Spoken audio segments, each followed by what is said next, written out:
Darling, you know that I want things to go our way.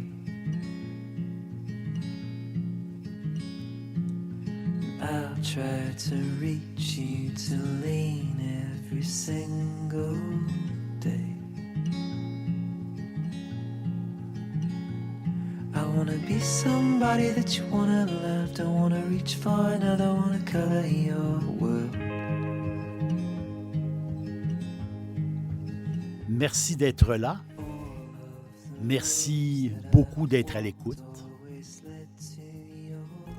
Dans les statistiques, un des podcasts les plus écoutés, c'est lui qui s'appelle Veuve, Boire des étoiles. C'est un podcast qui parle de champagne et c'est lui un des plus populaires. Justement, il y a une citation célèbre de Napoléon Bonaparte qui dit « Je ne peux vivre sans champagne. En cas de victoire, je le mérite. Et en cas de défaite, j'en ai besoin pour oublier. » Je trouve ça vraiment drôle comme citation.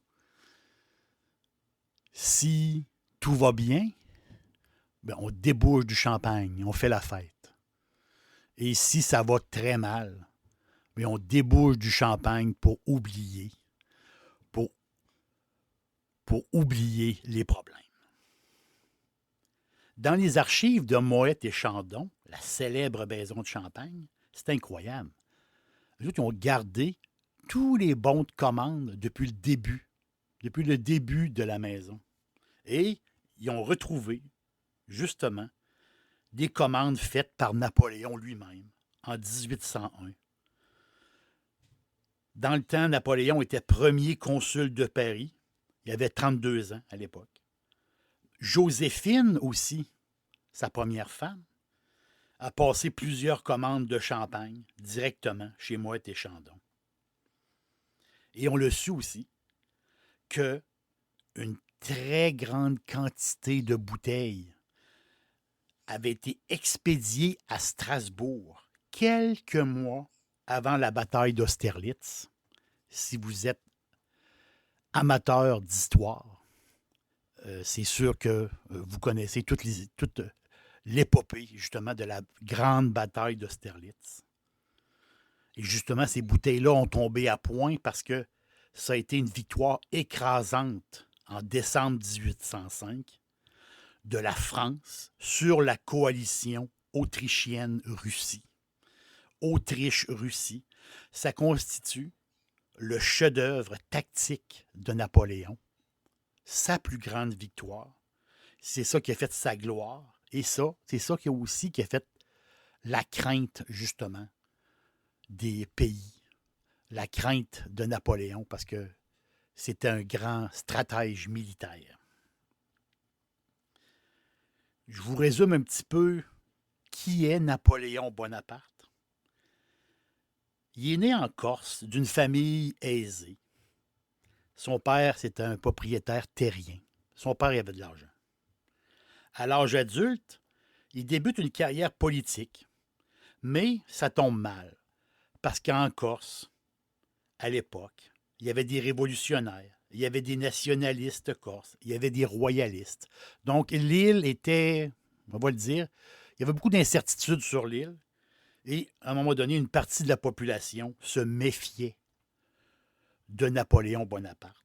Et là, il décide de s'en aller de la Corse. Il décide de s'en aller sur le continent. Il savait qu'en Corse, il n'y aurait pas de carrière politique. En France, il se colle sur les milieux révolutionnaires. Et à un moment donné, il est engagé, parce qu'il faut bien gagner notre vie. Il est engagé par l'artillerie, qui le nomme chef d'un petit bataillon.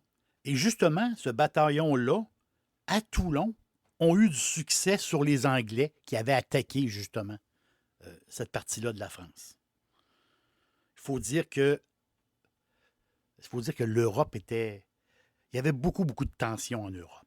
Les Anglais, les Espagnols, les Allemands, tout le bloc de l'Est l'Europe était en ébullition dans ces années-là. Et là, le fameux révolutionnaire Robespierre, très connu, le nomme à la tête, vu qu'il avait eu un succès à Toulon, il le nomme à la tête d'un régiment et pour aller combattre en Italie. Napoléon est avec les montagnards, d'autres révolutionnaires italiens, mais ça tourne mal en Italie. Ça va vraiment mal. Et là, Napoléon est destitué et il l'envoie en prison parce que pour les dirigeants, il avait fait du mauvais travail. Il fait un peu de prison et il est relâché, mais ils le mettent sur la liste des inactifs. Donc, il est dans l'armée, mais il n'y a plus de paye. Napoléon n'a plus d'argent, il est désœuvré, mais il réussit par hasard, je peux dire, il réussit à rencontrer Joséphine de Beauharnais. Joséphine était l'ancienne maîtresse d'un dénommé Paul Barras. Pas sa maîtresse, son ancienne maîtresse. C'était comme ça à l'époque. Paul Barras, lui, c'était l'homme fort du nouveau régime républicain. Il faut se mettre dans le contexte. La France, qui était une monarchie, bien, ils ont envoyé le roi à la guillotine et sa femme à la guillotine. Et la France est devenue une république. Et justement, Paul Barras était l'homme fort, un des hommes forts de la République. Donc imaginez, son ex-maîtresse, bien, est devenue l'ami de Napoléon. Et plus qu'amis, ils sont tombés en amour. Donc c'était le grand amour entre Napoléon et Joséphine. Automatiquement, bien, Barras, qui a pris connaissance, il ne connaissait pas, mais là, il a pris connaissance. Et c'est qui lui? C'est qui ce Corse-là? C'est qui ce gars-là? Mais il décide de l'engager parce qu'à Paris, il y avait encore des poches de résistance. Il y avait encore des gens qui étaient pour la monarchie. Donc, il y avait des révoltes dans la ville de Paris.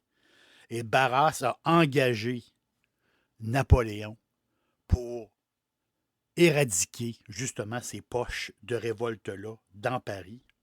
Et c'était une victoire de Napoléon sur ceux qui étaient les révoltés monarchiques.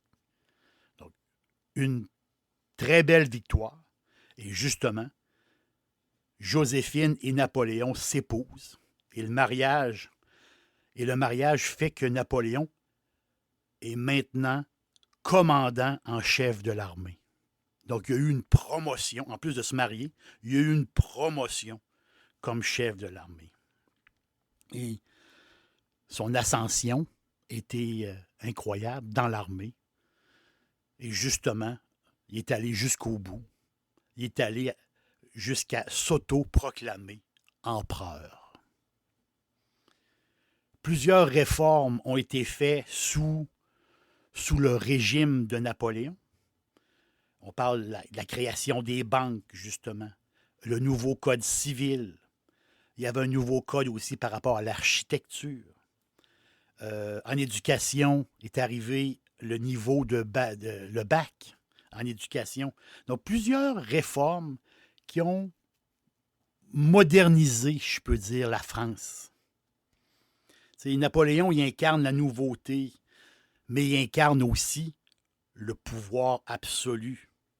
Un peu, beaucoup même, imbu de lui-même. À un moment donné, ben, il se croyait plus fort que tout. Hein, c'est ça. Le pouvoir lui a monté à la tête.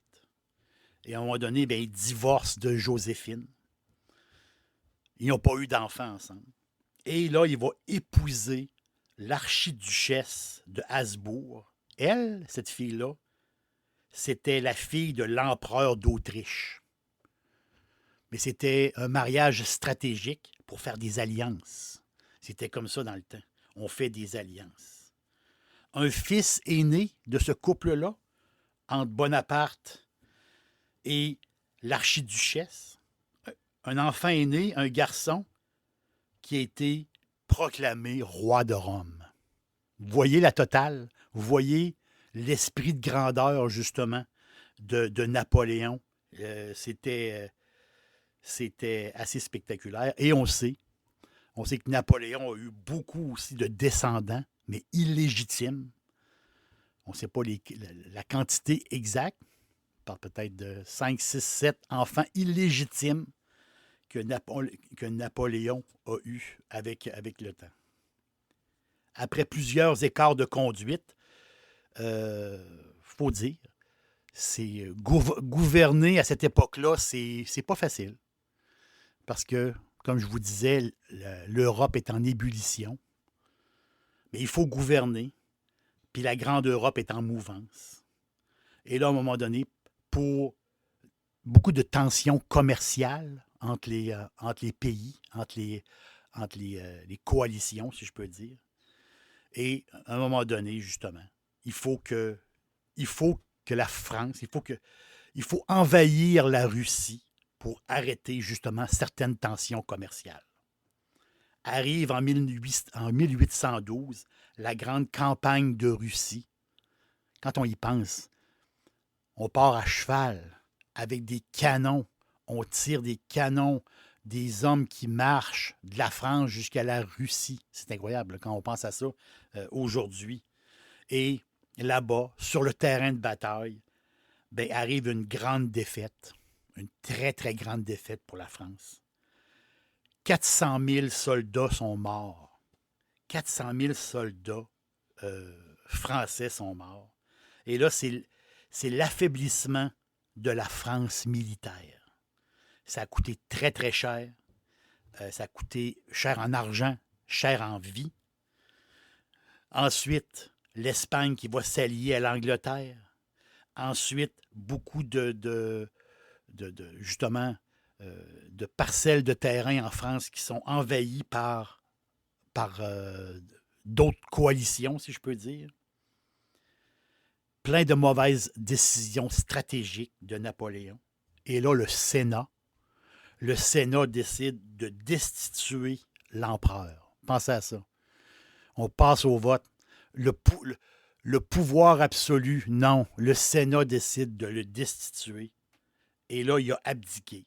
Il l'envoie en exil à l'île d'Elbe. Elba. L'île d'Elbe, qui est aujourd'hui, pour les vacanciers, une île paradisiaque. Une île incroyable pour aller en vacances. Elbe est située entre la Corse et la côte de Toscane. Cette île-là, c'est beau, ça n'a pas de sens. Mais là, pour se débarrasser de Napoléon, il l'envoie à Elba. Mais Napoléon n'a pas dit son dernier mot. C'est tout un personnage. Soutenu encore par plusieurs généraux de l'armée et soutenu encore par des milliers de soldats qui croient encore en lui. Il réussit à s'évader de Elbe, parce que c'est un genre de prison semi-gardée, puis il revient en France. C'est incroyable. Il a repris le pouvoir, mais ses ennemis, tous ses ennemis du passé, on parle de l'Angleterre, avaient des nouveaux alliés.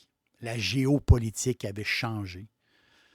Napoléon reprend le pouvoir, mais il y a encore plus d'ennemis qu'avant. Et ses ennemis sont encore plus grands.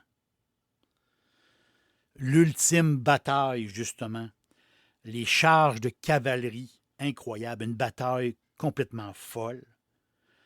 Bien, la cavalerie française et les Français ont été décimés à Waterloo, la fameuse bataille de Waterloo qui est située près de Bruxelles. Donc, c'est le bloc russe, Autriche et d'autres alliés ont défait la France et ont défait justement cet empire-là français et ont défait Napoléon une deuxième fois. Sa première grande défaite était en Russie. Là, c'est sa deuxième défaite, mais ça, c'est la défaite qui termine sa vie, qui termine son histoire. Battu, Napoléon abdique et est déporté. Mais cette fois-ci, il ne l'envoie pas à Elba. Il l'envoie à une place qui ne pourra pas sortir. Il l'envoie à l'île Sainte-Hélène, au large de l'Afrique, où Napoléon va mourir en 1821 à 51 ans. C'est tout un personnage historique. Ce que je viens de vous raconter, c'est un condensé rapide. Mais l'histoire de Napoléon, c'est tout à fait incroyable. C'est tout à fait passionnant. Et je vous recommande la lecture justement de sa vie. Et c'est vraiment impressionnant. Pour en revenir au vin, oui, le champagne faisait partie de la vie de Napoléon. Quand ça allait bien, on buvait beaucoup de champagne. Puis quand ça allait mal, on en buvait beaucoup aussi. Mais sa première femme, Joséphine, justement, c'est elle. C'est elle qui a fait connaître le vin à Bonaparte. Elle était très fancy. Et très, on va le dire, elle était très connaissante. Vraiment. À sa mort, elle possédait toujours 13 000 bouteilles. 13 000 bouteilles dans ses caves, sur ses tablettes un peu partout. C'était une pour le temps, c'était un peu comme une. Vraiment, c'était presque une énologue. C'est vraiment, elle se connaissait beaucoup, beaucoup le vin et beaucoup les alcools, justement. Donc, beaucoup de bulles, beaucoup de vins liquoreux aussi qu'elle possédait en provenance des vignobles espagnols, des vignobles du Languedoc. Elle avait même des bouteilles qui venaient de l'île de Madère, les fameux vins de Madère. Joséphine, comme je vous le dis, est devenue, avec les années, un connaisseur, une connaisseur. Et elle servait même de conseillère pour les grandes tables d'Europe. Donc, quand il y avait des grandes réunions, des grandes soirées, mais Joséphine, il demandait quel vin qu'on devrait servir avec telle nourriture. Elle s'y connaissait pour vrai. Et c'était vraiment une professionnelle. Pour l'époque, elle avait énormément de connaissances. Joséphine possédait aussi des alcools, des rhums qui venaient de la Martinique. Très rare à l'époque. Pourquoi? Parce qu'elle est née à Trois-Îlets. Trois-Îlets, la petite ville de Martinique. Superbe place pour les vacances. Trois-Îlets. Parce que son père était capitaine. Son père était capitaine de la marine royale française. Donc, elle est née en Martinique, puis elle a passé une partie de sa vie en France. C'est pour ça qu'elle connaissait très, très bien la Martinique et les Caraïbes. C'est Joséphine qui a fait connaître le vin à Napoléon, qui est devenu, avec le temps aussi, un grand amateur de Gevrey Chambertin. Oh, les Gevrey Chambertin. Le plus incroyable, le plus drôle, c'est que Napoléon coupait son vin avec de l'eau. C'était une habitude qu'il avait pris. Et, paraît-il, c'est qu'il en buvait une demi-bouteille à chaque repas. C'était sa norme. Une demi-bouteille à chaque repas, mais coupée avec de l'eau. Ce qui est drôle, c'est quand on lit l'histoire, on lit des anecdotes de l'histoire au Palais des Tuileries. Donc, Palais des Tuileries à Paris, c'était la résidence du couple de Joséphine et de Napoléon. Quand on lit l'histoire, c'est drôle parce que les repas, quand ils mangeaient les deux ensemble, parce que c'était toujours des repas à deux. Le dimanche, ils recevaient plus de monde, mais les autres jours de la semaine, quand ils prenaient des repas, c'était à deux. Et les repas ne duraient pas plus que 15 minutes. 15 minutes. Pas une minute de plus. C'est vraiment drôle. Ils s'assoyaient ensemble 15 minutes. Napoléon, ben c'est surtout lui. Lui, il bouffait très, très vite. il s'empiffrait, prenait des grandes rasades de vin mélangées avec de l'eau. Et le souper ou le dîner était terminé en 15 minutes. Je trouve ça tellement, tellement drôle. C'est le personnage. Aujourd'hui, on dirait que si on met Napoléon aujourd'hui, on pourrait dire que c'est un gars qui avait un genre de déficit d'attention. Vous voyez? Très, très actif. Un gars qui ne peut pas rester en place jamais. Donc, c'était le style un peu de Napoléon. Et pour terminer, c'est un clin d'œil. Un de mes amis qui est un amateur, je vais le dire, un connaisseur aussi de Pinot Noir. Lui, il aime beaucoup se gâter, amateur de grands Pinot Noirs, particulièrement de la vigne de la Côte de Nuit, des vignes de la Côte de Nuit. L'appellation Gevrey-Chambertin, vous me voyez venir. Le vin de Napoléon. Napoléon adorait le Gevrey-Chambertin. Reconnu comme les meilleurs vins de Bourgogne. Bien, à ma prochaine rencontre, je vais dire à mon ami, je vais lui faire une blague. Je vais lui dire, ce soir, on fait comme Napoléon, puis on mélange notre Gevrey-Chambertin avec de l'eau. J'ai bien hâte de voir la réaction. Mélanger un grand cru de Bourgogne, des vins tout à fait incroyables, avec de l'eau fraîche. J'ai bien hâte de voir la réaction de mon ami.